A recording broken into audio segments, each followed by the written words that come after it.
Hello everybody. Today I thought I'd do a quick tutorial about Meltdown.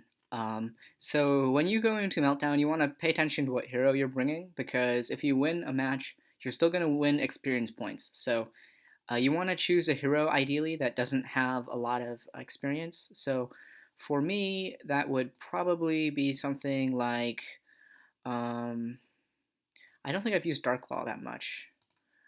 Something like this. And you can see that now I'm really close to leveling up. I only need 400 more XP, and then I can level up Darklaw. So this is the hero I want to bring to Meltdown, because whichever hero you bring to Meltdown, it does not matter, because you're just going to choose a different hero. So I'm going to go to Meltdown, and I'm going to press this Meltdown button right here. That's going to put me into this screen. And you can choose 4 packs. So um, you can do a combination of Call of the Crystals, Shattered Fates, or Dark Prophecies. Now, um, there's multiple different strategies you can go for, but the one I would recommend is starting off with 4 Call of the Crystals packs.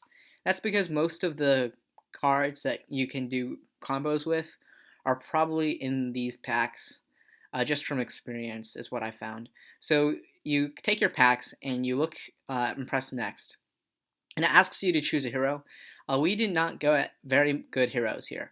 Elementalis is not that amazing, and the reason why is because it just boosts your allies that you already have, but Meltdown is very dependent on establishing board control, and Elementalis doesn't help you do that unless you already have the board, which isn't very helpful. Jericho needs a special build to work well, and there aren't a lot of good attachments that come in Meltdown, so you really don't see Jericho a lot, and it's usually not very good. And Lance is surprisingly also not that great. And I think the reason why is because most of the allies in Meltdown are not very good. So actually, even though once you choose a hero and you drag it, you can see what cards you have. So these are all the different cards we have in this deck. And just looking through it, the cards are actually pretty nice. What I look for when I go enter a Meltdown deck screen first is I'm going to be looking at the right side for weapons. Weapons are always great. Weapons are specifically great in Meltdown because they can help control the board, and you can attack with them as soon as you summon a weapon. So weapons are really good in Meltdown. The next thing I look for is draw engines. So does this? So yeah, Ilgon Games is a draw engine because it lets you draw cards, and it's permanent. So every time an opposing ally is killed, you draw a card. That makes Ilgon Games a really, really good draw engine. But there's other draw engines too. There's Tome of Knowledge, and there's also Blood Frenzy. Those are all very good draw engines. You generally want probably at least 2 draw engines. So we only have one, it looks like, but that's still acceptable. You can still just hope you draw into it, and that will be good. What Big Teeth is an amazing card. It's another great weapon for Meltdown. And the reason why is because it doesn't lose durability, so it's very strong because it just means that you can always do 1 damage every turn, which really adds up. What other cards? Oh yeah, you also want to look at your allies because 99% of the time the game is won by having an ally that your opponent can't deal with. So looking here, it actually looks like our ally pool is not very good. We've got maybe 3 allies that are very strong, high cost allies, and ideally we want that number to be a little bit higher, even though these are actually very good allies to have. We don't have that many 3 cost allies that are decent. So yeah, this set right here indicates to me that I probably want to reset. And the reason why is because I don't have 2 draw engines. Actually, I do have 2 draw engines because of Wisent Staff. But yeah, just a weak ally pool and a weak hero is all things to consider when you're considering whether you should reset or not. And I think this one is one we want to reset. So what is resetting, you might ask? Resetting is pressing this cancel button, and you are taken back to the Meltdown screen where you press Meltdown again. And now here's the trick. You can take different packs, and what I recommend doing is taking 3 Call of the Crystals packs and then taking 1 Dark Prophecies pack. Now, if this one doesn't have good cards, then you would take 3 Call of the Crystals and 1 Shattered Fates. And you keep going like that, so you could do this as well. That's not a bad set. And you keep doing that until you get cards you like. So let's first try 3 Call of the Crystal packs with 1 Dark Prophecy pack and just see what we pull. Okay, so this is another kind of, I would say, mediocre hero set. Xana is not very good in Meltdown, um, nor is Logan or Gravebone. But we'll just see what cards they have anyway and just take a brief look. So, Lone Wolf is actually very, very strong in this format. It's very underestimated because these Meltdown decks are admittedly pretty terrible. So, at least most of the time, they're pretty terrible. You can have some broken combos, but most of the time, the damage output per turn is very low for a Meltdown deck. Oftentimes, they'll have like crappy allies, um, and they won't have a lot of attack. So, even though Lone Wolf only heals 2 per turn, it can be enough to keep you alive for the entire game. And then you can have a stall out victory. So, that's another main win condition that you want to look out for. So, Lone Wolf, I really, really like. Um, it looks like we don't have any draw engines or good weapons. So, oh, we do have some good weapons, but I don't think, given that it's not a very good hero and we don't have great allies or weapons, this is another one that I'm going to reset. So let's hopefully this one turns up well. Okay, so this one is interesting. Amber can be a very strong hero or a very bad hero, and it depends what weapons you draw into. So let's just see what weapons we get. Um, what Big Teeth is broken with Amber? Because What Big Teeth is usually a Woven card, so you would normally not be able to include it in an Amber deck, but yeah, this is amazing. These two cards are just broken together. It means you can do 3 damage every turn. It never loses durability. This card is very hard for your opponent to get rid of, um, especially if they don't draw into item destruction. I do want a few more weapons, and it looks like this is probably passable. So I see one, two, three weapons in addition to what Big Teeth. That's usually I would prefer more. Um, to be honest, I would prefer a little bit more weapons than this. But if the other cards in the deck are okay, I mean, I'm looking for some draw engines, hopefully. Let's see. Looks like we didn't get any draw engines. We do have rapid fire.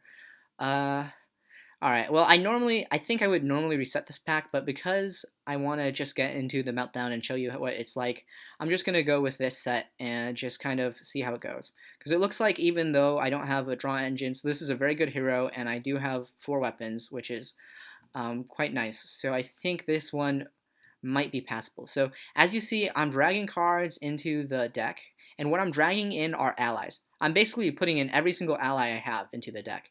And the reason why is because allies are your main win condition, so even if the ally kind of sucks, you still want it in your deck. You want to get to 30 cards.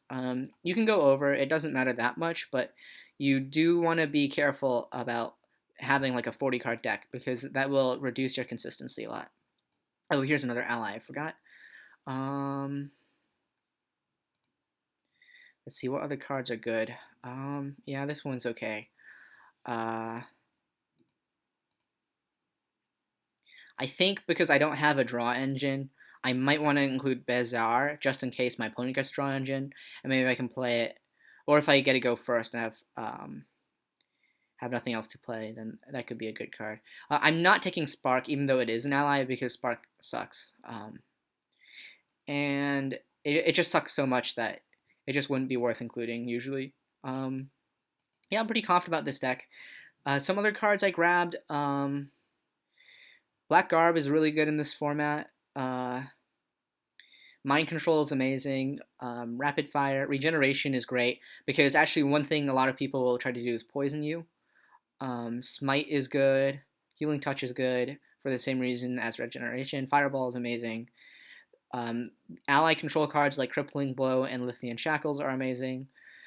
So yeah, this looks pretty good. It's a little bit worrying that I don't have any item destruction. You do tend to want item destruction, um, but yeah, it looks like I don't have item destruction. I'm gonna take Shield Bash just as more ally control, and I need a 30th card. Oh, it looks like I already have 30 cards.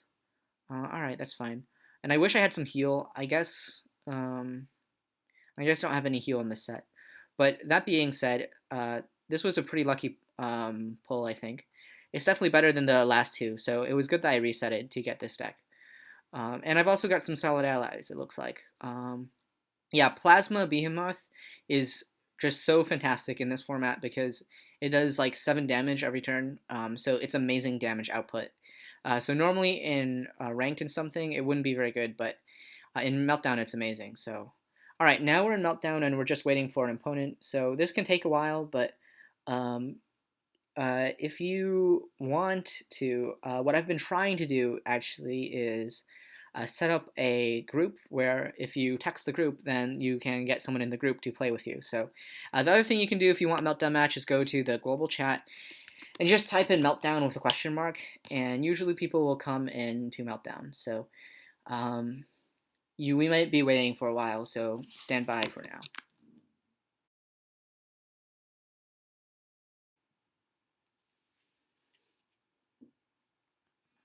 All right, we're back. So it looks like we just got a match. So great, thanks to Scotty for the match, and that took a little bit longer than normal, I would say. But Meltdown popularity waves a little bit, wanes, and it kind of depends on the day, I would say. So yeah, in Meltdown, I usually will avoid sacking my high cost allies just because there's only one in the deck, and so I will sack abilities first usually. Abilities are usually not so useful. Um, Kind of want Shield Bash, but I'm gonna sack it. Actually, you know what? Healing Touch I probably don't need, and I have another regeneration in the deck. So yeah. So yeah, now I'm hoping to draw into a cost 2 ally because my opponent already played a ally on turn 1, so that's kind of a little bit concerning. If I'm going to get rushed, it might be a little bit tougher. That being said, I did draw into What Big Teeth, which is really fantastic for this deck. So yeah, now I would normally sack Dimension Ripper, but I kind of need a backup plan just in case. He has item destruction for What Big Teeth. So I'm going to go ahead. I'm actually going to sack Zoe, Silversmith, because I think on turn 3 I want to be playing What Big Teeth. Or Black Garb actually is another option. Maybe to bait out some item destruction. That could be a good choice actually. Yeah, I think I'm gonna actually play Black Garb, probably. Just because yeah, I'm gonna do that. I don't need Crippling Blow right now, even though it's a very good card.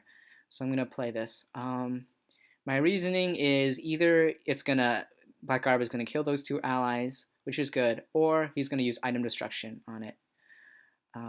Yes. Hopefully he uses item destruction. Actually, I'm hoping he does because that would mean that he probably won't have any left over for Webbick Teeth, which would be really good. Oh yeah, that's tough because actually that's going to wear down my durability of the Black Garb anyway. But it looks still fine. I haven't taken that much damage yet. Um, yeah, this is looking pretty good actually. And I also have Dimension Ripper as a backup plan. So yeah. Um,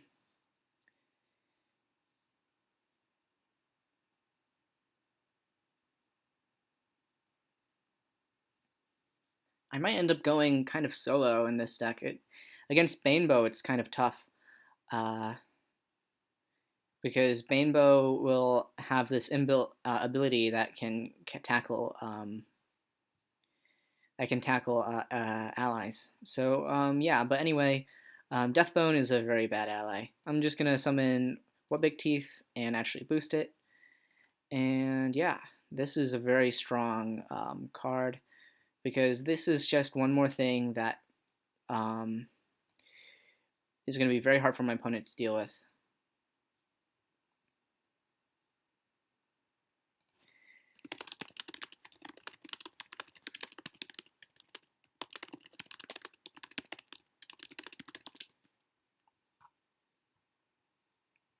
So yeah, hopefully, I do want to control the board a little bit before I play one of my allies, just so it doesn't immediately die as soon as it's summoned. Actually, Durkan is a really great card in Meltdown too, because when it's killed, it returns to the hand, so I might be able to just play Durkan.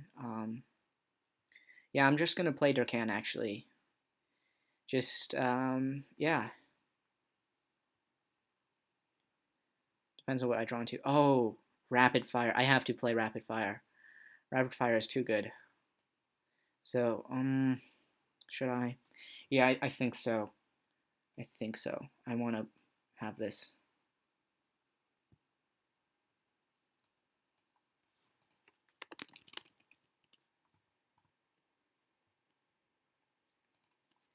Yeah, I mean, unless my opponent draws into item destruction, what big teeth is going to be very hard. Yeah, there's almost nothing that can counter it. Any allies that he summons are gonna have to go through what big teeth. So yeah, this is very oppressive here. Um, yeah.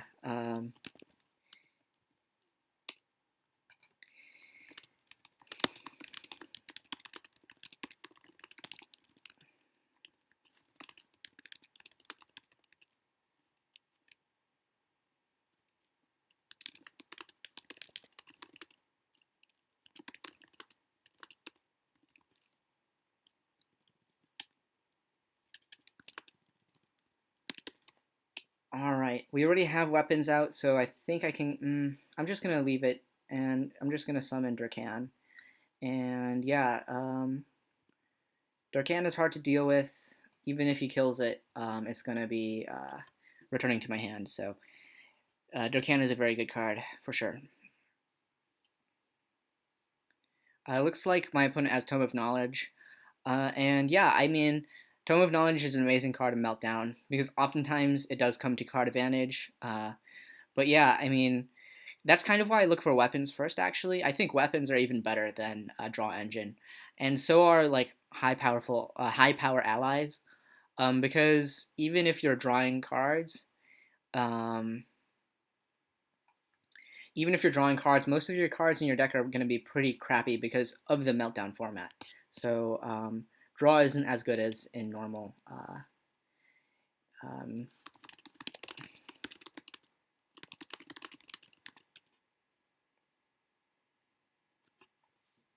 as in a normal game of Shadow Era. So yeah.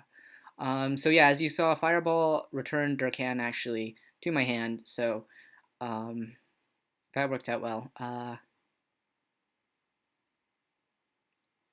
Okay, so now that I kind of baited out his ally removal, I think I'm going to go ahead and summon Plasma Behemoth. Um, and that's going to be very troublesome because he'll have to take care of it, but since he already kind of got rid of some of his ally control, it's going to be hard to do that. And also, I'm just going to be attacking twice each turn with What Big Teeth, and that's going to deal 6 damage every turn, which is very hard to deal with for any deck. I mean, yeah, this deck is pretty strong actually. Even, I mean, you could probably take something like this to ranked, and it would be pretty good. Um, just because of like some of these combos in Meltdown are impossible in the normal game because again, like what Big Teeth is a Woven card, so you would never see it in Amber. And that's kind of actually it's kind of funny to see, but like I would say Darklaw is pretty much an inferior version of Amber. And so, like, the way the game is kind of balanced is some of the heroes are just worse than others, but they have a better card pool. So that's kind of something that's kind of interesting in Shadow Era. Anyway, I think I win this game, so yeah, but hopefully that showed you an introduction to Meltdown and kind of how do you play Meltdown and build a good deck. And as you can see, I just leveled up, so that's 25 Shadow Crystals and 80 gold, so I didn't even need like a deck with Dark Claw to level up Dark Claw. I just needed to go to Meltdown and play a game. So Meltdown is also a really good way to make money in Shadow Crystals, and probably the best way to build your collection, in my opinion. Then again, it does require some skill, so you may lose your games initially. Even if you're losing, though, you're still going to be making 40 gold each time you play. So it's not the end of the world, and I think it will make you a much better player if you play Meltdown a lot. Anyway, that's all for this video. I hope you enjoyed watching this video. Thanks. Bye.